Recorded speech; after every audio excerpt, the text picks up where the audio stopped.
네, 2021년 신축년 새해가 시작되었습니다. 올해는 어느 때보다도 좀 남다른 신년 예배입니다. 왜냐하면 지난 2020년이 참으로 힘들었기 때문이죠. 아직 끝나지 않은 코로나로 인해서 더욱 간절한 소망을 품게 되는 새해 첫 주일 예배입니다. 새해 우리 교회의 표어가 무엇이죠? 바로 다시 소망을 노래하는 교회입니다. 여기서 왜 다시라는 말을 넣었을까요? 그렇습니다. 우리 지난 한 해 소망을 잃은 우리의 마음들, 가정들, 또 사업들, 성도들의 삶이 있다면 다시 하나님 안에서 소망이 회복되기를 간절한 마음을 담은 것이죠. 아니, 단순하게 회복하는 것이 아니라 소망의 날갯짓을 하면서 기쁨의 노래를 힘차게 부르는 것, 그것이 바로 이제 2021년도 우리에게 열려진 그런 하나님의 예비된 축복인 줄 믿습니다. 그러한 하나님이 주시는 소망과 축복이 가득 넘치기를 간절히 바랍니다. 시편 42편에서는요, 시편 기자는 이렇게 이야기를 합니다. 내 영혼아, 내가 어찌하여 낙심하며 어찌하여 내 속에서 불안해하는가? 너는 하나님께 소망을 두라. 그가 나타나 도우심으로 말미암아 내가 여전히 찬양하리로다. 우리는 하나님 안에 있는 소망을 말할 때 분명히 해둬야 될 것이 있습니다. 하나님께 소망을 둘 때 이 소망은 과연 그렇다면 어떠한 소망인가라는 것입니다. 우리 결론부터 말씀드리자면 이 소망은 내가 바라고 꿈꾸는 나의 소망이 아니라 나를 나보다 더 잘 아시는 우리 하나님이 나를 향해서 품으시는 소망, 나를 향해 품으시는 하나님의 소망이 진짜 소망이라는 말씀입니다.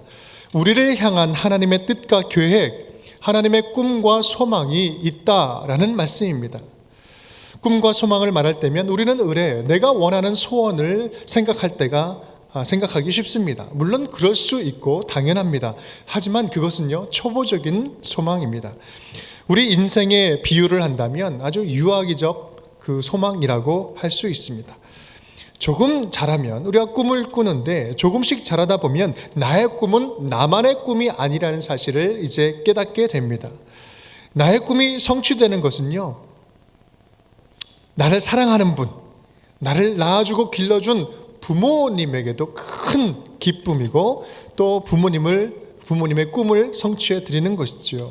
우리 하나님께도 마찬가지입니다. 우리가 하나님과 전혀 상관이 없는 존재라면 내가 꾸는 꿈으로 그냥 끝나버릴 수 있어요. 그 꿈이 전부입니다. 하지만 저와 여러분은 누구의 자녀입니까? 하나님의 자녀입니다. 하나님의 자녀라면 우리가 품어야 할 소망은 바로 우리를 향한 하나님의 소망을 품어야 한다라는 사실입니다. 우리 빌립보서 2장 13절 말씀 이렇게 말씀합니다. 너희 안에서 행하시는 이는 하나님이시니 자기의 기쁘신 뜻을 위하여 너희에게 소원을 두고 행하게 하시나니. 아멘. 우리 안에서 행하시는 분은 하나님이시고요, 또 본인의 그 하나님께서 기뻐하시는 뜻을 위해서 우리에게 소원을 품고 일하게 하신다. 하나님께서는 자기의 기쁘신 뜻을 우리의 꿈이 되게 하셔서, 우리의 소원이 되게 하셔서 주님께서 직접 일하신다라는 말씀입니다. 우리를 향한 하나님의 꿈을 이루는 것이 성경에서 이야기하는 진짜 소망이라는 말씀입니다. 요셉을 한번 볼까요? 꿈의 사람 요셉입니다. 요셉이 꿈을 꾸었어요. 누구의 꿈입니까? 꿈을 꾼 것은 요셉이지만 하나님이 장차 요셉을 통해서 이루실 하나님의 비전을 보여주신 것입니다. 애굽의 총리가 되는 것이 요셉이 처음부터 가졌던 꿈이었을까요? 총리가 될 때까지 한 13년 남았으니까 그때까지만 좀 참자 그랬을까요? 아니요, 전혀 그렇지 않습니다. 본인은 전혀 몰랐습니다. 하나님이 당신의 꿈을 요셉에게 담아서 차근차근 성취해 나가셨던 것입니다. 모세는 어떻습니까? 모세가 품은 왕자의 꿈은요, 처참하게 40세에 끝나버렸습니다. 그런데 모세가 80세가 될 때 하나님께서 꿈을 꾸기 시작하시죠. 모세를 통한 출애굽을 시작하십니다. 출애굽 역사는 모세의 꿈입니까? 아니면 하나님의 꿈입니까? 사도 바울을 한번 볼까요? 사도 바울의 꿈은 무엇이었을까? 예수님 만나기 전까지는요, 당대 최고의 신학자요 바리새인 랍비가 되는 것이 꿈이었을 것입니다. 그런데 바울 인생에 예수님이 찾아오십니다. 예수님께서 찾아오시고 만나주셨어요. 바울을 통해서 예수 그리스도의 복음을 이방에 전하는 하나님의 꿈이 이 바울을 통해서 펼쳐지기 시작한 것입니다. 이는 그 사람은 이방의 복음을 전하기 위해서 택한 나의 그릇이다 라고 말씀을 하고 있잖아요. 누구의 꿈입니까? 하나님의 꿈입니까? 아니면 사도 바울의 꿈입니까? 성경에 등장하는 모든 인물들의 꿈과 소망은 하나님의 꿈이었습니다. 더 나아가서 이 땅을 구원하기 위한 하나님의 꿈을 성취하기 위해서 말씀이 육신이 되어서 내려오신 그 분이 바로 예수 그리스도 아니십니까? 소망의 결정체가 되어서 오신 분 바로 예수 그리스도. 그래서 우리는 예수 그리스도 안에서 예수님과 함께 동행할 때에야 우리를 향하신 하나님의 소망을 온전히 이룰 수 있는 것입니다. 사랑하는 여러분, 저와 여러분에게는 우리를 향하신 하나님의 좋은 계획이 있습니다. 우리를 향한 하나님의 소망이 있고 우리를 통한 하나님의 꿈이 있습니다. 우리 2021년도에는 예수 그리스도와 함께 동행함으로 우리 가운데 있는 하나님의 소망을 온전히 이루는 저와 여러분이 될 수 있기를 주님의 이름으로 축원드립니다. 오늘 본문 말씀은요, 이러한 우리를 향한 하나님의 뜻을 이루기 위한 방법을 아주 분명하고 선명하게 우리에게 말씀해 주십니다. 다 함께 본문 말씀 함께 읽겠습니다. 데살로니가전서 5장 16절로부터 18절까지의 말씀. 항상 기뻐하라, 쉬지 말고 기도하라, 범사에 감사하라. 이것이 그리스도 예수 안에서 너희를 향하신 하나님의 뜻이니라. 이 말씀의 형태를 보면 우리가 잘 알듯이 이 말씀들은요, 명령형으로 되어 있습니다. 그런데요, 항상 기뻐하는 것, 쉬지 않고 기도하는 것, 범사에 감사하는 것, 이 내용들이 그렇게 쉽게 될 문제들입니까? 아니, 기뻐하고 감사하고 기도하는 것, 이것은 뭐 할 수 있는데 어떻게 항상 기뻐하고 쉬지 않고 기도하고 어떻게 범사에 감사할 수 있습니까? 또한 이것이 잘 안 된다고 해서 우리가 쉽게 좌절하고 포기할 말씀입니까? 도대체 이 말씀을 우리는 어떻게 받아들여야 되겠습니까? 우리는 이 말씀을 들을 때 단순히 명령으로 들으면 부담스러운 의무처럼 여겨지지만 하나님의 마음을 헤아리면서 듣게 되면 하나님의 사랑이 담긴 약속임을 알게 됩니다. 우리 안에서 주님의 뜻을 성취하기 위한 하나님의 그 뜨거운 사랑의 약속인 것이지요. 우리 첫 번째 약속입니다. 함께 따라하겠습니다. 항상 기뻐하며 살도록 해주겠다. 항상 기뻐하며 살도록 해주겠다. 우리 첫 번째 명령, 항상 기뻐하라 라는 말씀을 잘 이해하려면 먼저 우리는 이 기쁨에 대한 오해를 걷어내야 됩니다. 오늘 본문에서 말하는 기쁨은 상황에 따라서 변화되는 감정적인 기쁨을 말하는 게 아닙니다. 그때그때 감정에 따라 요동치는 기쁨이 아니라 하나님과의 관계 안에서 누리는, 안정적인 하나님과의 관계에서 누리는 내면의 깊은 기쁨을 말하는 것입니다. 항상 기뻐하라 라는 이 말씀에 담긴 하나님의 마음은 어떤 상황에서도 결코 빼앗길 수 없고 사라질 수 없는 영원한 기쁨을 내가 너에게 담아두겠다. 다시 한번, 어떤 상황에서도 결코 빼앗길 수 없고 사라질 수 없는 영원한 기쁨을 너에게 주겠다라는 하나님의 약속의 말씀입니다. 누구에게 주겠다고요? 나와 함께하는 자에게 주겠다. 요한복음 4장 4절 말씀입니다. 함께 읽겠습니다. 내가 주는 물을 마시는 자는 영원히 목마르지 아니하리니 내가 주는 물은 그 속에서 영생하도록 솟아나는 샘물이 되리라. 아멘. 내가 주는 기쁨은, 내가 주는 것은 세상의 즐거움, 세상의 재미와는 질적으로 다른 영원한 것이다. 영원히 사라지지 않는 것이다. 결코 변하거나 사라지지 않는 영생의 기쁨이다. 주님이 주시는 이 기쁨은요, 진노의 자식으로 죽었던 나를 다시 살려주신 은혜입니다. 십자가에서 나의 모든 죄를 씻으시고 죽음에서 구원하신 예수 그리스도의 십자가의 은혜입니다.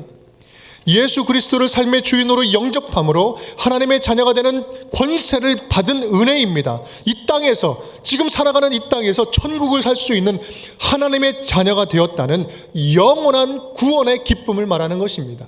그렇습니다. 우리 하나님께서 항상 기쁨을 주시겠다라는 말씀은요, 기쁜 일이 있어서 기쁜 일을 주는 것도 아니요, 뜨거웠다 식었다 하는 그런 감정적인 기쁨도 아니요, 기쁨의 근원이 되시는 예수 그리스도를 보내주셔서 내 삶을, 요동치는 삶을 인도해 주시겠다는 주님의 영원한 약속인 것입니다.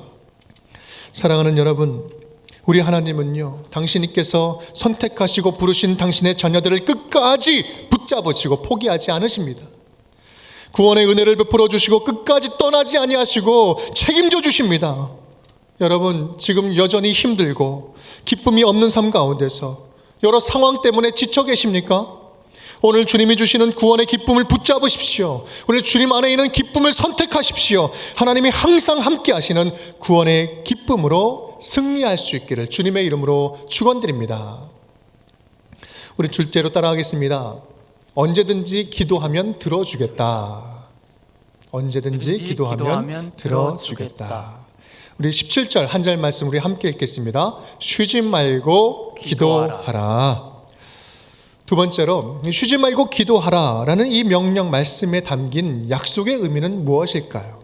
그것은 나는 언제든지 네 기도를 들어줄 준비가 다 되어 있다. 나는 준비가 다 되어 있다. 기도는 대화죠. 그리스도인의 기도는 하나님과 나누는 인격적인 대화입니다. 쉬지 말고 기도하라 라는 말씀은요, 내가 쉬지 않고 내 기도를 듣겠다라는 말씀입니다. 우리의 입은 쉬어도 주님의 귀는 쉬지 않습니다. 우리의 눈은 감아도 주님의 눈은 감지 않으세요. 우리는 피곤하여 졸리면 기도를 멈추고 졸지라도 우리 주님은요, 우리의 기도를 들으심에 있어서는 절대 졸지도 아니하시고 주무시도 아니하십니다. 우리는 소망이 보이지 않아서 낙심하고 지칠지라도 주님 안에는 여전히 살아있는 소망이 우리를 바라보고 있습니다.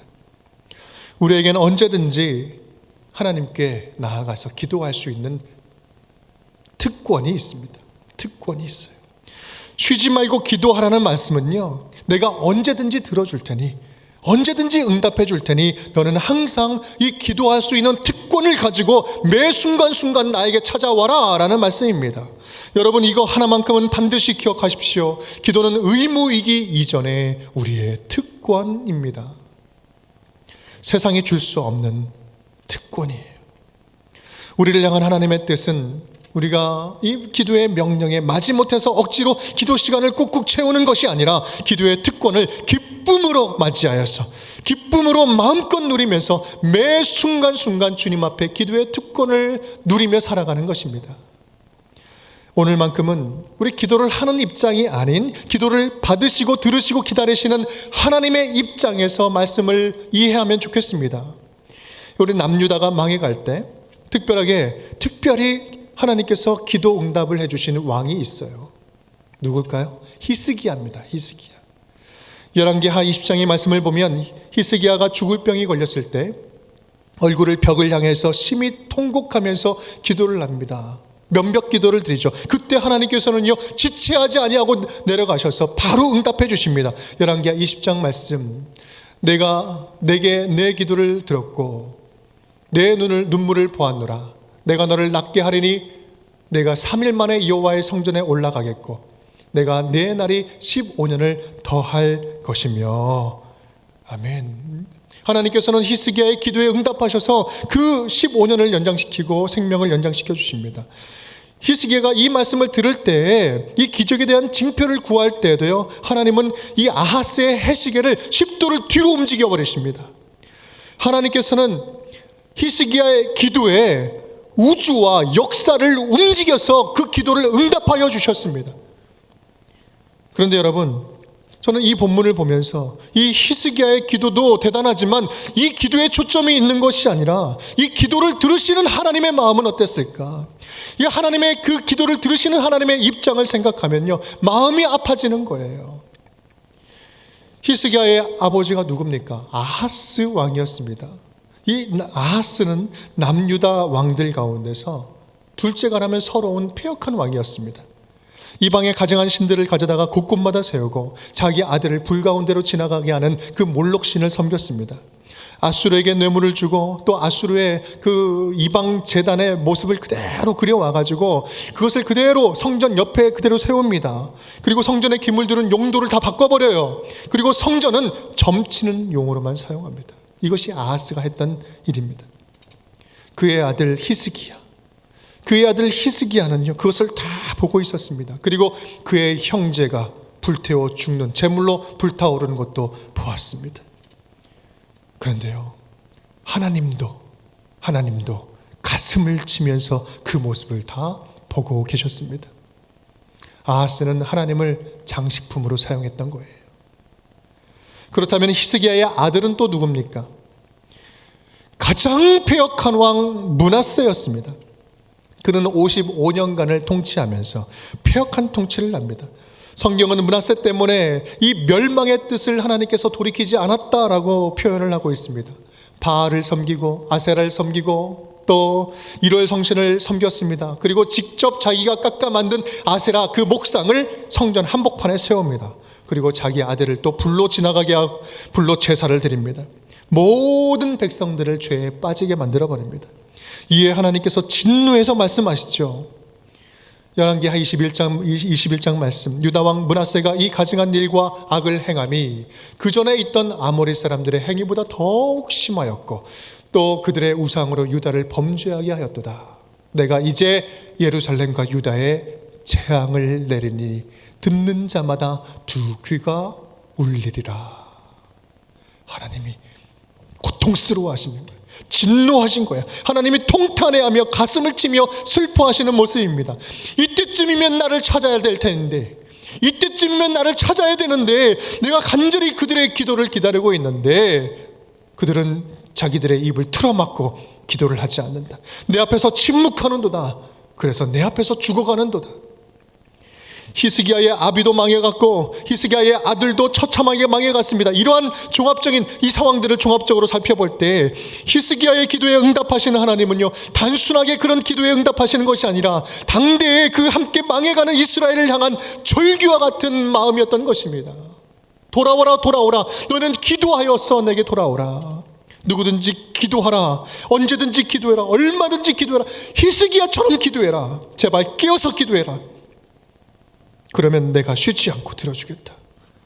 나는 들어줄 기회, 나는 들어줄 준비가 다 되어 있다. 언제든지 좋다고, 얼마든지 좋다고 말씀하십니다. 여러분, 얼마나 감사하고 안심이 되는 말씀입니까? 쉬지 않고 기도를 들으시는 하나님을 쉬지 않고 기도로 만나는 복된 한 해가 될 수 있기를 주님의 이름으로 축원드립니다. 세 번째 약속입니다. 함께 따라하겠습니다. 모든 일에 감사할 이유를 알게 해 주겠다. 모든 일에 감사할 이유를 알게 해 주겠다. 우리가 살아가는 모든 삶에 감사하기란 참 쉽지 않습니다. 매 순간순간 우리가 원치 않는 고통과 실패, 예기치 않는 그런 좌절들이 찾아오기 때문입니다. 우리 모두는 모든 결과에 만족하기 쉽지 않아요. 만족할 수 없습니다. 하지만 그럼에도 우리 하나님께서는 오늘 말씀에 범사에 감사하라고 당당하게 말씀 주십니다. 왜 그러실까요? 그것은 주님께서 주시는 확실한 약속이 있기 때문입니다. 그 약속은 무엇일까?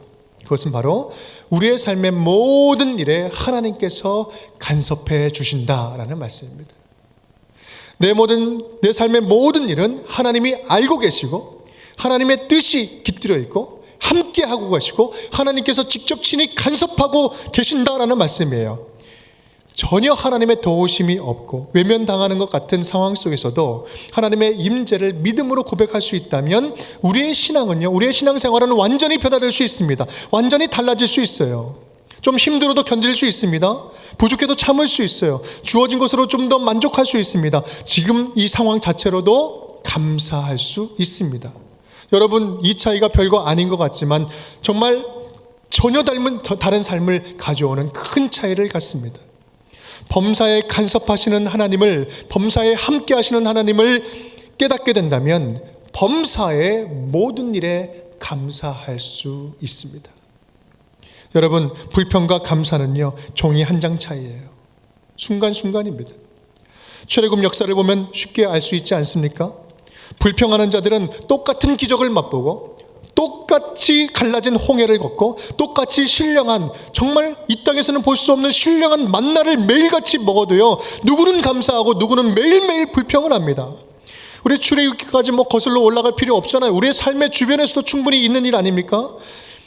하나님을 아는 자와 모르는 자, 하나님께 감사하는 자와 감사를 모르는 자, 바로 여기에 차이가 있는 거 아닙니까? 여러분, 감사도 특권입니다. 전도서 3장 말씀에는 기한과 때가 다 하나님께 있음을 말하고 있습니다. 우리 함께 읽어보겠습니다. 때와 기한이, 범사에 기한이 있고 천하 만사가 다 때가 있나니 날 때가 있고 죽을 때가 있으며 심을 때가 있고 심은 것을 뽑을 때가 있으며 죽일 때가 있고 치료할 때가 있으며 헐 때가 있고 세울 때가 있으며. 여러분, 범사에 기한과 때가 있습니다. 이게 무슨 말입니까? 모든 일에는 하나님의 시간이 흘러가고 있다는 말씀이에요. 모든 시기와 기한과 때에 하나님의 시간이 흘러가고 있어요. 디모데전서 4장 4절 말씀은 이렇게 말씀합니다. 하나님께서 지으신 모든 것이 선함에 감사함으로 받으면 버릴 것이 없나니 감사함으로 아멘으로 받으면 버릴 것이 하나도 없는 거예요. 내게 찾아온 모든 일들 가운데 하나님께서 적극적으로 개입하시고 내 삶에 간섭하고 계신다는 사실을 믿는다면 우리 안에 숨겨져 있는 감사가 우리의 삶에서 드러나게 될 줄 믿습니다. 얼마 전에 우리 교회 한 장로님이 고속도로에서 큰 사고가 나셨습니다.